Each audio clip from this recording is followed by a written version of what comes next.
Requirement for licensure. Notice that this is a level 2 topic, and then the basic licensing requirement. We've talked about this all year. I want you to notice beside that, it gives you a general statute number.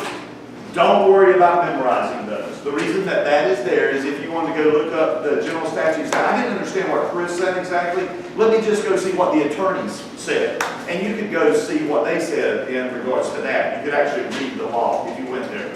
You do not have to memorize those numbers. Okay? And notice that it says here, it is unlawful for any person or business entity to do a brokerage activity without first having a real estate license. Do you remember, I think it was literally the first question that I asked you in this class, and it went something like this. How many of you could leave this classroom today and go sell your neighbor's house, assuming they want it sold, without your real estate license? At that time, none of you said yes. But at this point, every one of you know that you can go sell the house. What could you not do? Get compensated. You have to have a real estate license to practice a brokerage activity for others for compensation. Bam! We're going to get to some exemptions in just a little while, okay? But for right now, that's where we want to get started. Let's talk about the following words real quickly. Provisional broker. Do you know now what everything about provisional broker means? How long? What's the minimum amount of time that this course can be? 75 hours. Everybody has to take a 75-hour course. Ours was actually a little bit longer than that. I didn't want to tell you, but now that you're at the end, I can tell you. We pad in the hours just a little bit. So at minimum of 75 hours, you must pass my class exam, correct? Yes. And then you must pass a state exam as well. Passing my class exam, congratulations, but all it does is qualifies you to take a state national comprehensive final, okay? Now remember, on my class exam, it's cumulative, so your national grade can pull up your state grade a little bit. When you go to the state exam, you are tested separately. It's one test. It's 4 hours, but part of it is national and part of it is state. And guess what? If you make a 98% on the national and a 70% on the state, this 98 will not pull up this 70, okay? You have to pass the requisite amount to pass both of them, okay? Let me remind you, I don't want you nervous, I want you ticked. And here's what I want you ticked about. I am going to pass this stuff when I get to the state, and I'm going to do it the first time, because if you pass it the first time, you're great. If you don't pass it, a retake is going to cost you how much money?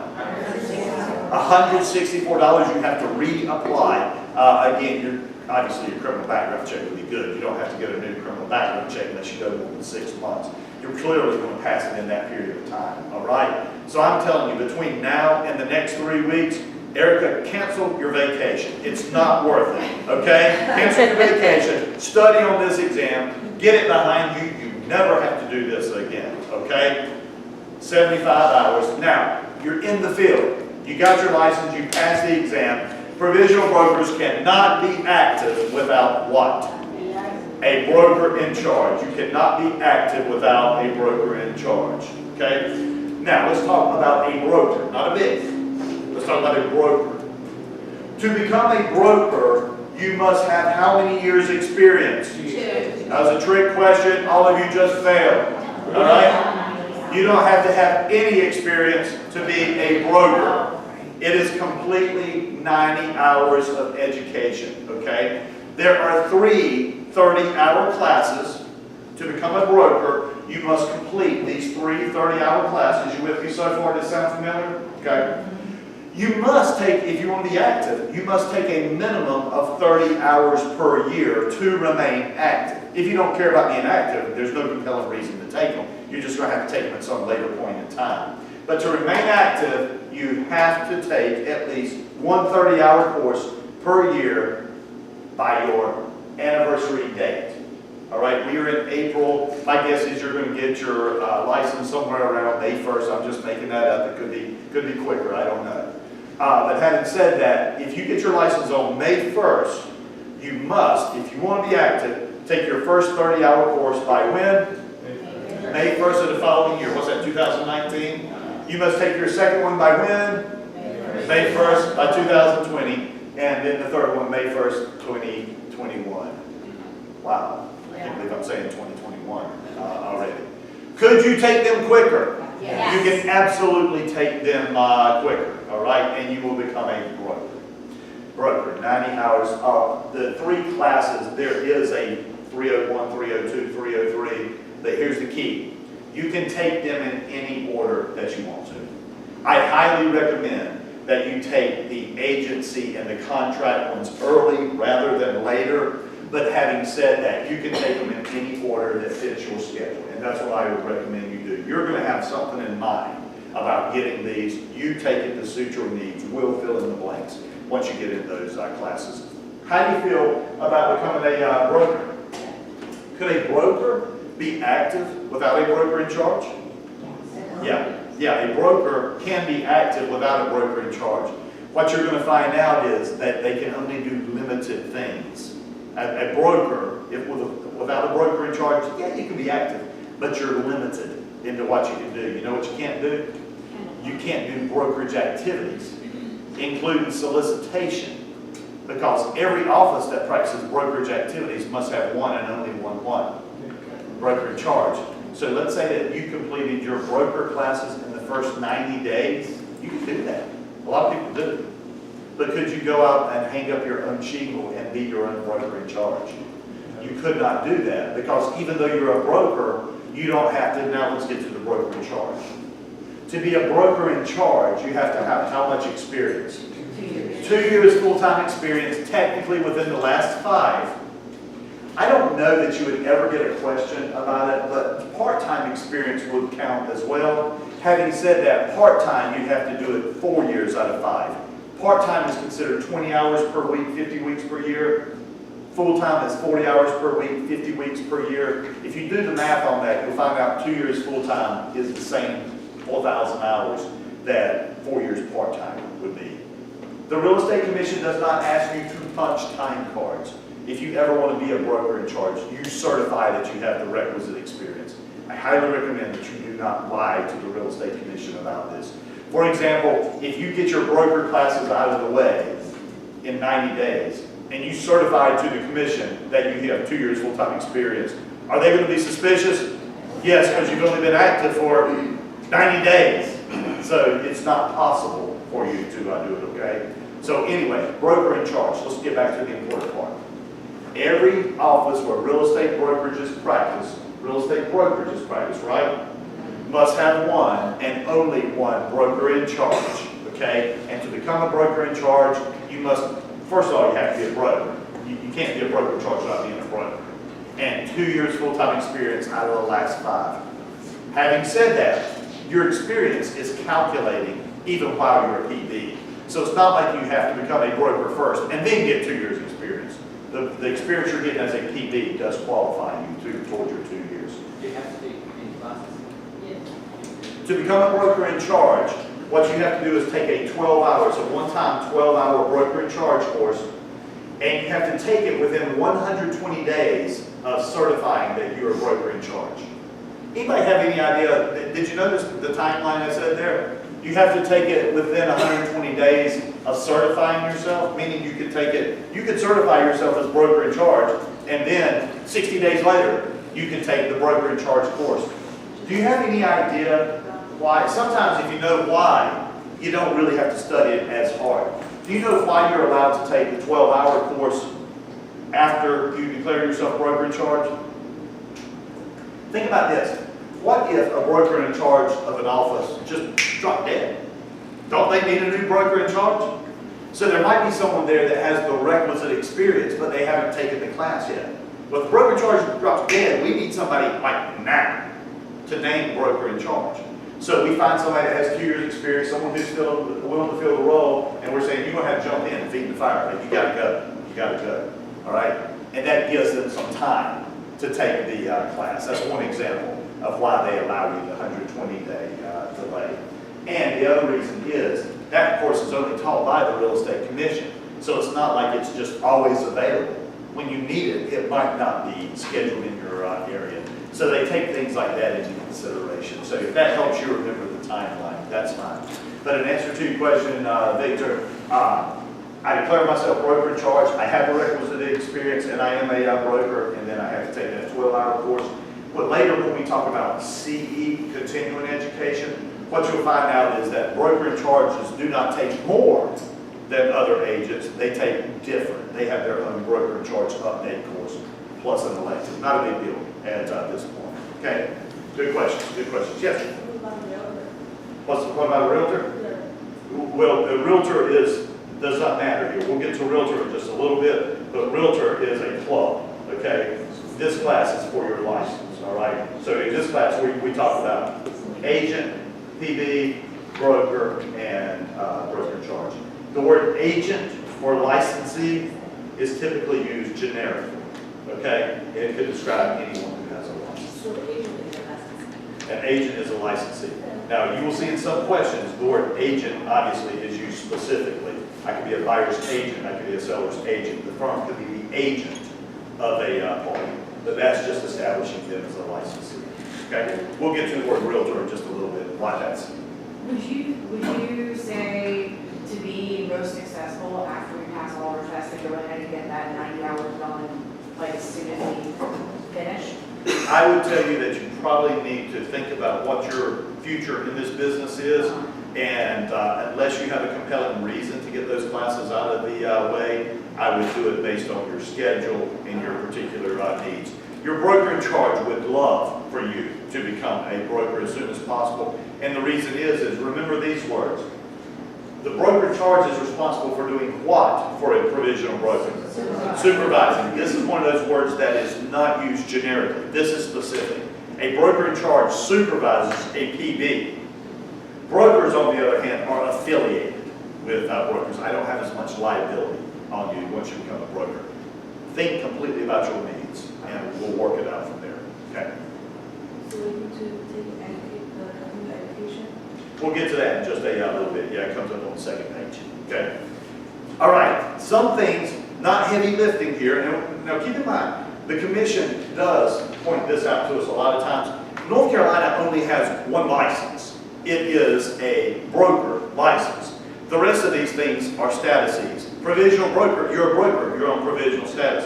Broker in charge, you're a broker. You've certified that you are going to be served this position of broker in charge.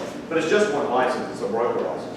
Just, I know that there was a question previously with broker agents, but like, what do we need to look for the example with that?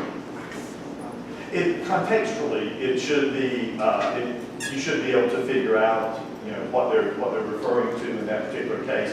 Yeah, I would just look at the context of the question. The only one that I have heard come up that confuses you people, and let me remind you of this one, I haven't said it in a while, probably since the agency chapter. Do you remember who the selling, S-E-L-L-I-N-G, the selling agent, do you remember who that person works for? It's a trick question. It's a trick question. Say it again, Brad. You don't know. The reason we use the word selling agent is it's the one who procured the buyer. But remember, the selling agent could be a buyer's agent, right? Could be a dual agent. Could be a seller's sub-agent. So keep in mind, on the exam, I don't like that this word is used, but it is. If you actually look on your offer and purchasing contract, on the last page, you will see it's referred to as a selling agent. So they continue to use the word. So what am I telling you? The seller's agent works for the seller. Seller possessive. Seller's agent works for the seller. The selling agent is the one who had the buyer in the car. You need to read the question and look for other examples of how is this agent operating in this question. Does that make sense?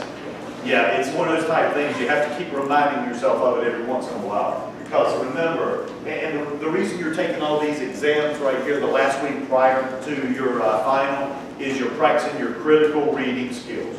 Okay? It's not just you knowing the information, it's you practicing your critical reading skills and looking for words and not letting words confuse you.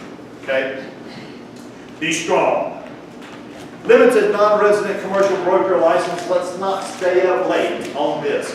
Limited non-resident commercial license. This is someone who lives where? Outside of the state of North Carolina, and they're coming into the state to practice what type of? Commercial. Commercial. Can that license allow someone to come in from Atlanta, Georgia, get a limited non-resident commercial license and sell a house? No. But if they are licensed in good standing in another state and they come here, they will need to be affiliated with a North Carolina broker. Okay?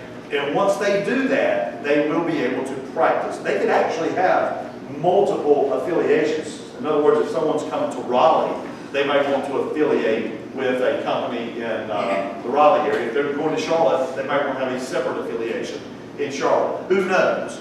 But they're licensed in another state. They're coming here to sell commercial. They affiliate with a North Carolina broker, and they simply, actually, they should apply for the license before they come in the state, to be quite honest with you. They should apply for it. They should call me up and say, Chris, I'm getting ready to come to sell North Hills Mall.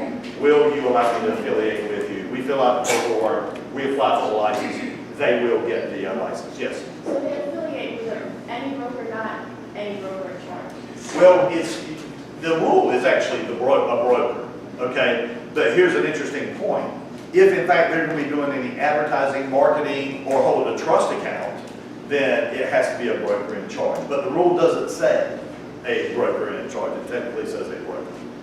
Okay, licensing of business entities. Again, not radically important, but let me take you back to a definition and talk to you about this. Any person or entity who practices real estate brokerage for compensation must have a real estate license. I have a real estate license. My real estate license says Chris Barnett. Can I go out and sell for others for compensation under my license, assuming that it's active and in good standing? Yes, I'm practicing as Chris. Chris has a license. Everything is all good. I go to talk to my accountant one day, and my accountant says, look, you're really bringing in some major commissions at this point. You might want to consider setting up an entity, an LLC or a corporation. Please talk to your accountants about these. Don't come to me for advice on this. It's not what I do, okay? But having said that, if your accountant says that you should do this, it's usually for tax or liability purposes, okay? I want to set up Tar Heel Realty LLC. To set up Tar Heel Realty LLC, the first thing I need to do is apply with the Secretary of State's office, right? In other words, the LLC is created not by the Real Estate Commission. The LLC is created by you and the Secretary of State's office. There's paperwork, there are fees you have to pay. It's a relatively simple process, not too difficult to do. Congratulations, you went through the process. You now have created Tar Heel Realty LLC. I want my firm to pay Tar Heel Realty LLC, okay? If I want my firm to pay Tar Heel Realty LLC, what does it need? It needs a license. Tar Heel Realty LLC needs a license. So now that Tar Heel Realty has been created, I go to the Real Estate Commission and I apply for a firm license. You with me? Yeah. It has to have a license, okay? So I apply to the Real Estate Commission for a firm license. Every entity must have what's known as a qualifying broker. Who do you suppose the qualifying broker for Tar Heel Realty LLC is going to be? It's going to be me. It's going to be me. I am a broker. Let me tell you what a qualifying broker is. A qualifying broker is a broker in good standing. When I apply for this LLC license, the commission is going to do two things. They're going to check the Secretary of State's office to make sure it's an actual entity. Then they're going to check my record to make sure I'm a broker in good standing. And then they will, what's that? Not yet, not yet. Just a broker in good standing. And if I am, they will issue me this, it's actually a ceremonial license, okay? They will issue me the firm license, okay? If I'm practicing as just Chris Barnett, I don't need a firm license. I've got a license. But if I'm Tar Heel Realty LLC, now I need a firm license. Why? Because any person or entity who practices brokerage activity must, in fact, have a license. Okay? The qualifying broker does not have to be the broker in charge. The question of whether I need a broker in charge or not is going to be dependent upon whether I'm practicing any what? Brokerage activities. If I practice brokerage activities under the name Tar Heel LLC. If I created Tar Heel Realty LLC for compensation purposes, I created an LLC for compensation purposes while I'm working with ABC Realty. ABC Realty has a broker in charge. Why did I create Tar Heel Realty for what? Compensation purposes only. Tar Heel Realty doesn't need an LLC. I'm sorry, designated bid, yeah. However, what if I go out and I start advertising Tar Heel Realty LLC? Or what if Tar Heel Realty LLC starts holding trust monies? Now, it has to have a bid. Technically, if I had one other person affiliated with Tar Heel Realty LLC, it would also have to have a license as well. So you cannot have employees, you can have. Correct, Well, correct. that's just what- Yeah, now, it is in fact, in some cases, where as these LLCs grow, that they will start hiring the employees that are being paid by Tar Heel Realty. Okay, the minute I do that, I now have to go declare myself broker in charge. Do you realize that I can be a broker in charge working under another broker in charge? That is completely okay. It takes some logistical moves, but it's absolutely okay. When you get in the field, come back and talk to me about this. What do I want you to know right now? Any person or entity who practices brokerage activities must in fact have a license. Does that make sense? There's your firm license, okay? That's why the lesson that I'm not active, Okay, I sell a house please do what? So it's not active, If it's not active, so I can't sell a house. you absolutely cannot. Without an active license, you cannot do any brokerage activity, okay? If you would like the acronym that we used on day one for what brokerage activities are, we use LLBs. Do you remember that? If you're going to list, lease, buy, exchange, auction, or advertise on the A, negotiate, sell, but notice what I put at the end of that sentence. For others, for compensation. So if you want to know what brokerage activities are, boom, I've kind of spelled them out for you there as well. And then notice, this next little category here is actually an Appendix A. So if you go back and look at it in Appendix A, not to memorize, but just to familiarize. Notice that I'm getting ready to talk about activities of unlicensed assistants. If you hire someone who is not licensed to help you in your real estate business, what can they and what can they not do? First of all, let me go simple, and then I'm going to dig down a little bit deeper, okay? Notice that when you're reading it in Appendix A, it's like the first or second page of Appendix A. But notice that they are almost all what I would consider to be administrative functions. Can I hire an unlicensed assistant to answer my phone call and forward calls to me? Yeah. Can I hire someone that's going to keep my paperwork in order? Yeah, I can do that. I can have people go out and put signs in yards, locks on doors, things like this. I can have that done. You don't need a license to do that. All right, now let's get specific. Do you remember something that an unlicensed assistant, specifically of a property management company, slightly different, but again, it's kind of around this whole idea. An unlicensed assistant of a property management company. Let's talk about that for just a second. They have a little more latitude, don't they? Unlicensed assistant of a property management company, can they collect rents?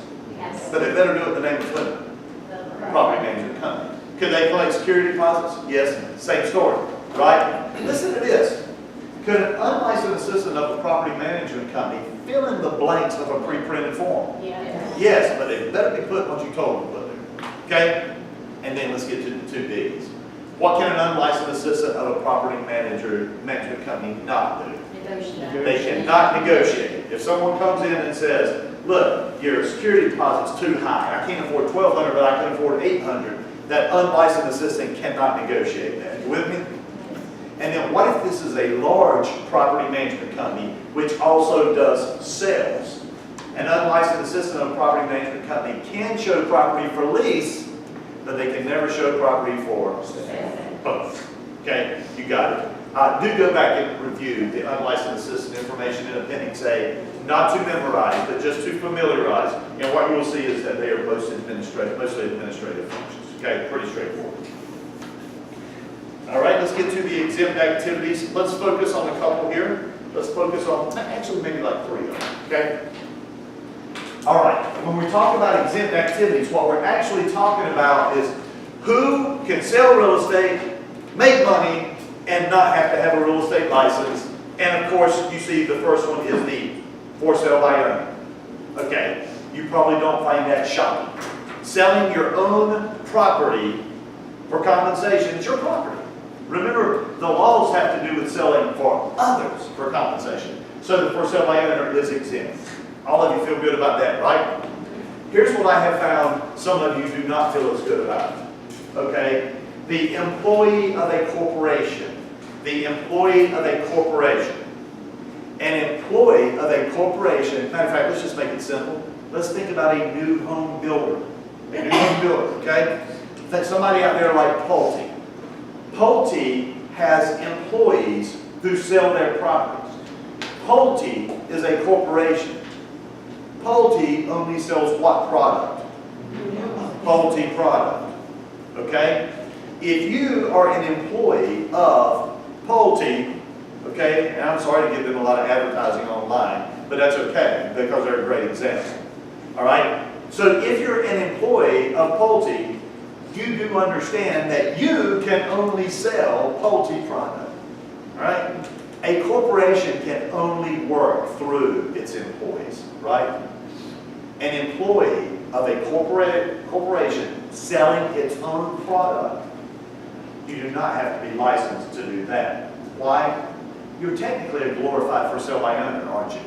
Okay, the corporation is selling its own property. A corporation is not it's just a thing.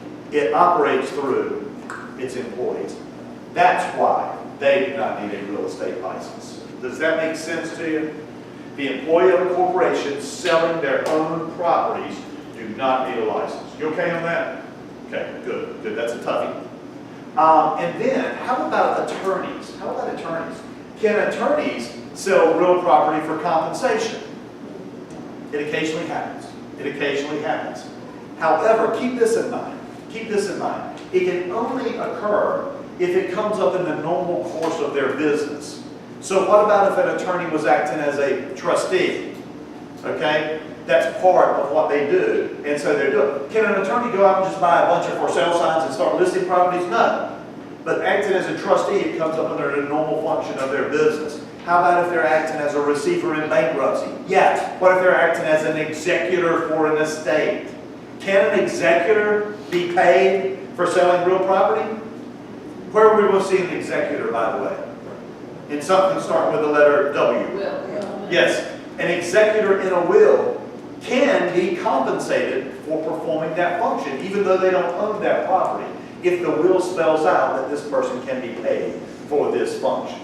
Okay? Can that executor go out and get a bunch of for sale signs and start listing property? No. But if it comes up under the normal course of the activities that they're allowed to do while acting as an executor, while acting as an attorney.